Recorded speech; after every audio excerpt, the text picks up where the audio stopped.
Bismillahirrahmanirrahim. Assalamualaikum warahmatullahi wabarakatuh. Selamat malam para jamaah Majelis Yutubiyah. Kita bertemu lagi di channel ini, channel Majelis Yutubiyah.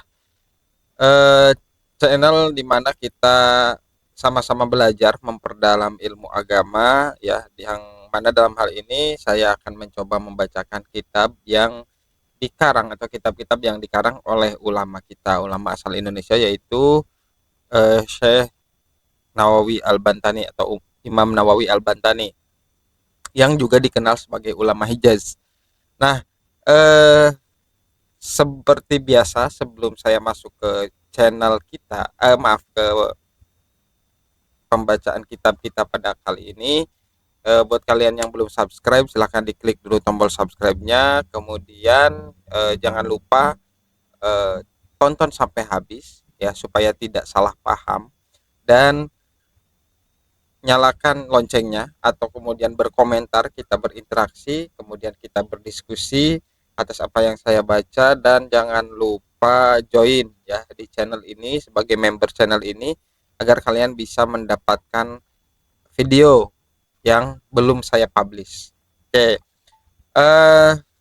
langsung saja kali ini kita akan membaca Syarah Nurul Dholam, yaitu kitab tentang dalam bidang tauhid ya, ini ya, ilmu tauhid yang dikarang oleh Imam Nawawi Al-Bantani. Pada pertemuan sebelumnya kita telah membahas tentang kondisi pada saat manusia dikumpulkan di padang mahsyar ya, satu tempat di mana ketika orang-orang atau manusia dibangkitkan setelah terjadinya hari akhir. Nah, lalu seperti apa sih kondisi pada atau kondisi manusia pada saat dikumpulkan tersebut? Nah, di sini kita akan melanjutkan pembacaannya. Oke, ya. Saya sudah beri tanda. Nah, kemudian di sini ya, Bismillahirrahmanirrahim. Tsumma i'lam, kemudian ketahuilah, anna ahwalan nasi, sesungguhnya kondisi-kondisi manusia, takhtalifu bil qauli, bermacam-macam, bil qauli berdasarkan keterangan atau qaul atau ucapan, indal qiyami minal kuburi, ketika dibangkitkan dari kubur. Jadi manusia ketika dibangkitkan dari kuburnya itu ada beberapa reaksi, ada beberapa ekspresi dari manusia ketika dibangkitkan. Nah, fabaduhum, sebagian dari mereka, qalu, berkata, ya wailana mamba'atsana mim marqadina. Ini ada di surat Yasin ya.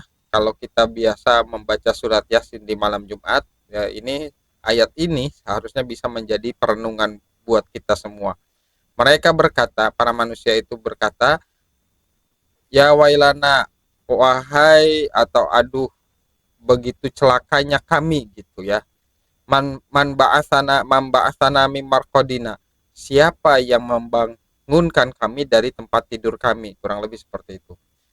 Fataqululahum, maka dikatakan bagi mereka, al malaikatu, malaikat. Jadi malaikat berkata untuk orang-orang yang mengatakannya wailana mamba'atsana mim marqadina, malaikat menjawab, hadza ma wa'adar rahman wa shadaqal mursalun.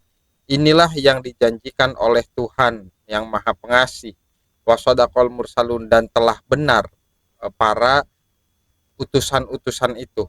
Jadi ketika mereka hidup telah dikirim kepada mereka para rasul, para nabi ya, kemudian mengingatkan mereka tentang hari pembalasan, tentang hari kebangkitan, tapi mereka tidak percaya. Ketika hal itu terjadi, mereka kaget gitu. Dan kata malaikat, ini loh yang dijanjikan oleh rasulmu, yang diingatkan oleh rasulmu pada saat itu telah terbukti, kurang lebih seperti itu. Wa ba'duhum yunadi, dan sebagian mereka berseru, ya hasrota ala ma farratu fi jambillah. Sebagian dari mereka berseru, alangkah besar penyesalanku ya. Begitu besar penyesalanku, ala ma farratu fi jambillah, atas tidak melaksanakan atau tidak menunaikan ya, atau atas kelalaianku dalam menunaikan fi jambillah, kewajiban-kewajiban kepada Allah Subhanahu wa taala. Ini juga sebuah ayat dalam Al-Qur'an, yaitu di surat Az-Zumar ya. Nah, eh, ini adalah dua kondisi di antara beberapa kondisi manusia. Dua kondisi manusia saat dikumpulkan di padang mahsyar setelah dibangkitkan dari alam kubur. Ada yang berkata, siapa yang membangunkan kami dari tempat tidur kami? Ada juga yang berkata celaka ya, atau merasa merugi gitu ya, menyesal karena ketika hidupnya lalai melaksanakan kewajiban atau menunaikan hak-haknya Allah Subhanahu wa taala. Fawajhuhu yusawidu, maka wajahnya menghitam. Nah, orang-orang yang menyesal di hari akhir itu wajahnya akan menghitam. Ya mungkin ini bisa diartikan, bisa ditafsirkan lah ya, apakah secara hakikian atau secara benar-benar wajahnya menghitam, atau maknawian secara maknanya, artinya pada saat itu wajah mereka tidak diterangi oleh cahayanya Allah gitu ya, karena kezoliman mereka. Wa ba'du ahli la ilaha illallah, dan sebagian ahli la ilaha illallah, sebagian orang yang mengucapkan la ilaha illallah, sebagian orang yang beriman, yang faddu mengibaskan rosahu kepala mereka minat turabi wa yaqulu alhamdulillahilladzi adhaba annal hazan. Mereka mengibaskan kepala mereka dari tanah dan berkata, ya, orang yang beriman itu berkata alhamdulillahilladzi adhaba annal hazan. Segala puji milik Allah yang telah menghilangkan, yang telah membuat pergi dari kami ke segala kesedihan. Gitu ya. Jadi bagi orang yang beriman mungkin kehidupan dunia itu adalah sumber kesedihan, dan kematian adalah jembatan ya, kalau kata Nabi Muhammad, jembatan bertemu dengan kekasihnya, yaitu Allah Subhanahu wa taala. Makanya akan menjadi sebuah kesenangan ketika seseorang yang beriman akan menghadapi kematian gitu, karena akan bertemu dengan kekasihnya atau bertemu dengan Allah Subhanahu wa taala, sehingga mereka tidak sedih akan meninggalkan kehidupan dunia. Wa ba'duhum, dan sebagian dari mereka, wa ba'duhum al-akhir, wa ba'duhum al-akhir, dan sebagian yang lain yaqulu la ilaha illallah walhamdulillah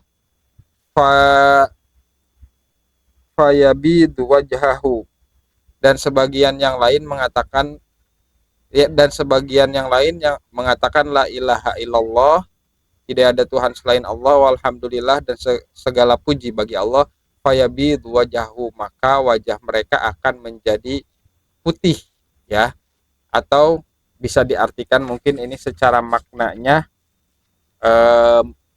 diterangi atau bersinar ya, karena keimanan mereka, maka Allah memberikan sinar di wajah mereka ketika hari kiamat nanti. Atau mungkin bisa diartikan secara hakikian ya, secara hakikat ya, secara benarnya gitu, bahwa wajahnya memutih ya, sementara orang yang zalim, orang yang tidak percaya dengan hari akhir, wajahnya akan menghitam. Qala ba'dul ulama'i, berkata sebagian ulama, yahsyurun nasu urrotin ya, manusia itu berkumpul dalam kondisi yang telanjang ya, tanpa busana, liqaulihi ta'ala liqaulihi sallallahu alaihi wasallam, berdasarkan ucapan Nabi Muhammad sallallahu alaihi wasallam, tahsyuruna yaumal qiyamati, kalian akan berkumpul di hari kiamat, hifatan ay bila na'lin, hifatan artinya tanpa alas kaki, urotun ya, urotun ay bila saubin ya, tanpa urotun atau tanpa pakaian. Nah, jadi pada hari kiamat nanti, berdasarkan keterangan ini yang ditulis oleh Imam Nawawi Al-Bantani dalam kitab Nurul Dholam ini, bahwa manusia akan dikumpulkan di satu tempat yang kita sebut dengan padang mahsyar tanpa sehelai pakaian pun dan tanpa alas kaki ya, dengan kondisi yang sangat panas. Dikatakan bahwa jarak antara matahari dengan padang mahsyar saat itu adalah dari kepala manusia hanya sejengkal saja. Dan orang-orang yang zalim, orang-orang yang kafir, orang-orang yang tidak percaya Tuhan, tidak percaya hari kebangkitan, mereka akan menghitam wajahnya. Sementara orang yang beriman, yang bertauhid, wajahnya akan putih bersinar karena sinar Allah Subhanahu wa taala. Jadi kita harus yakin bahwa setelah meninggal kita akan dibangkitkan lagi untuk dimintai pertanggungjawaban. Oleh itu, berbuat baiklah selama kita diberi kesempatan untuk hidup. Semoga apa yang disampaikan bermanfaat. Wallahul muwafiq ila aqwamit thoriq. Wassalamualaikum warahmatullahi wabarakatuh.